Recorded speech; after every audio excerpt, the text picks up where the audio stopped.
Welcome to the Toby Foreman Show. Glad you're joining us on this Friday night for a great game at home at Leo Buckley Stadium.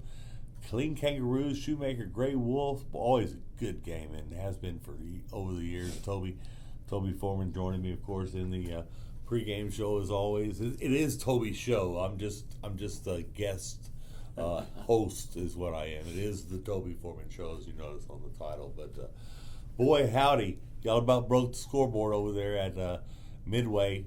113 points put up on the board. 47 were yours, and math-wise, you needed more than that to win. But your boys played hard. I mean, it was just a heck of a ball game. But I know you're going to tell me about the mistakes you made. Well, there was a lot of mistakes, but we definitely don't want to get into a game where there's 113 total points, whether we win or lose. That's not the game we want to play. It did kind of get crazy into a shootout style game, which is, like I said, I believe that was caused by 2 turnovers and a misplayed coverage right before the half. Really, in the last minute and a half, Yeah. of the first half, we gave 21 points. You can't do that, not to a team like Midway. And, that kind of was the difference. That little minute and a half, really, we never could catch back up. We were scoring. We stopped them once in the second half.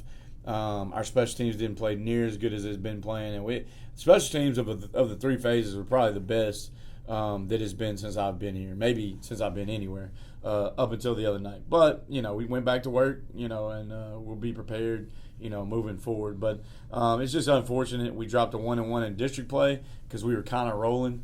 But things happen. You get, how are you going to handle adversity? And that's what the message was this weekend to the team leading into the week. Sometimes it's good to have a kick in the pants to get you going. Yeah, I mean, like I said, we got a square kick in the pants. But, like I said, definitely a wake-up call. This is the best week of practice we've had in a month. And so I do feel good about that. Well, you still have a voice, so you must have not been yelling a whole lot. I wasn't gonna overdo it, but I didn't underdo it. It's that whistle. He's a whistle man. Let me tell you. I definitely didn't underdo it, but I just didn't overdo it. He is definitely a whistle guy and not a yeller. He likes to whistle. But hopefully not a whole lot of whistling tonight. Clean Kangaroos at Leo Buckley, hometown crowd. It's going to be people. Everybody's going to be there. All the old alumni like to come back for this game too, from both schools. So it's just going to be a great game tonight.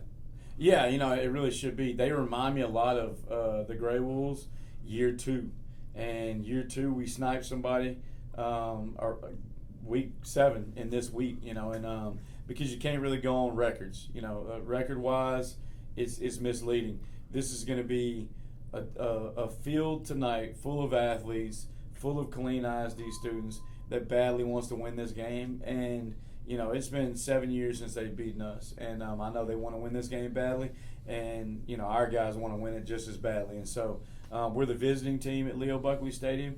We'll be back in our old dressing room, which we kind of like that, in the all-white tonight. But it's just this ought to be a great game and great for the community to witness. You're watching film. You see that defensive front. They're pretty good. Yeah, they really are. They got 2 guys, Vincent Moody, number 11. D tackle, D end, and number 11, Aaron Arias Arazo. Hopefully I said that correctly. But they're both underclassmen, and they both play like their hair's on fire. I mean, they really get after it really good, and they cause problems for the defense. They really did. The score against Harker Heights was misleading because they played really, really hard on defense, and they made Heights earn everything. The turnovers is kind of what put them in the situation behind the change. But, like I said, this is going to be a tough knockdown, drag out because I like our O-line and I like their D-line. Yeah, and their offense has had some sparks pretty good. They got a pretty good little quarterback and running back. Well, their quarterback is back, D'Angelo Ingram. I'm not. You can tell the difference. Oh, there's no doubt. He's. But I mean, kudos to number 7, Tavares Miles, for doing what he did in the backup row, coming out of the bullpen. But Ingram's just a different guy. He can spin it and he can make throws all over the field. Last year, I think we slowed the film down. He threw a ball like 63 yards in the air, something crazy. I mean, he can sling the football. So as long as their receivers are running vertically, you better be running with him because he can reach them. And like I said, their tailback, Shadrick Gordon, he does a good job. They've got several wideouts. Isaiah Jones, he does a good job.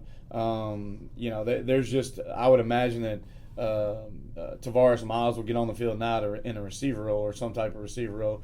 Joshua Bailey, number 14, he does a really good job. And so, like I said, they're loaded in a lot of areas, especially in the skill areas. They're really, really loaded. And as you mentioned, on the defensive line. Another guy I want to mention, Camille Brown, Mike Backer. He's number 5. He does a really good job. He wore number 21 last year, but he does an outstanding job of playing Mike Backer, and then he'll drop down some. He'll come off the edge as a defensive end, but he's all over the place making tackles, and he's very, very impressive, as well as number 2, Jamarcus Wilder, defensive back. I believe he's their free safety. He does an outstanding job. Deshaun Reed, cornerback, number 8.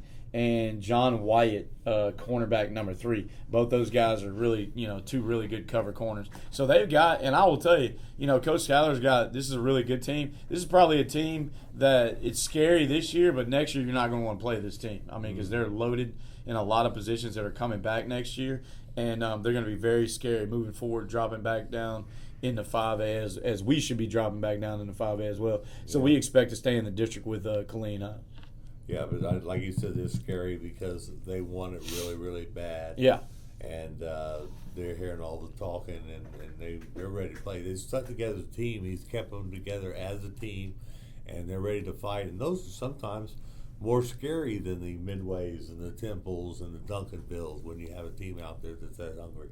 Oh, there's no doubt. Like I said, you can throw the records out the window. They badly, badly want to win this game, and they're going to do whatever it takes to win this game. And we expect their best shot, and I expect our guys to give them our best shot as well. And so there's going to be some good and bad that happens in this game.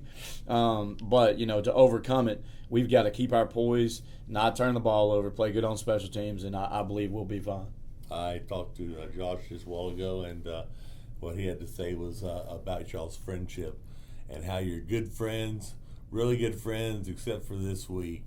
And you're still talking to each other, but not talking about the same thing. So you're not asking him what kind of defense he's running or anything like that and stuff like that. But I love the camaraderie between the two of you, except for on Friday night.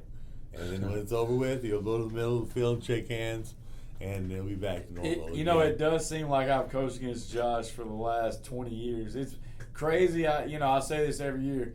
When I was at West Orange Stark, he was at Liberty High School right outside of Barboursville and Dayton. And then when I got the head football job at Beaumont Central, he was a coordinator at C.E. King, which is in Sheldon ISD, which is ironically the superintendent we have now, the interim. That's where he was the superintendent at. And then when I got to Killeen Shoemaker, he was already at Temple. And then from Temple, he went to Killeen High. So we've faced off at like 3 or 4 different schools. It's really bizarre. So, myself and my defense coordinator and some of the other coaches, we joke with him all the time because we probably know each other like the back of our hands as far as play calling and defensive style and offensive style. But it does make it for more of a fun game, when we play, because we kind of play the chess games with each other, cat and mouse. But, he does an outstanding job. And I'm rooting for him. Like I said, all but one game of the year I root for him. And I believe he does the same for me. Yeah. But he's a great coach, and I've been where he's at, and I've told him encouraging things throughout the year, not this weekend, but, every other weekend. I want him to be successful, and he deserves that, and he's a really good coach. All right, before we get out of here, we're going to do it.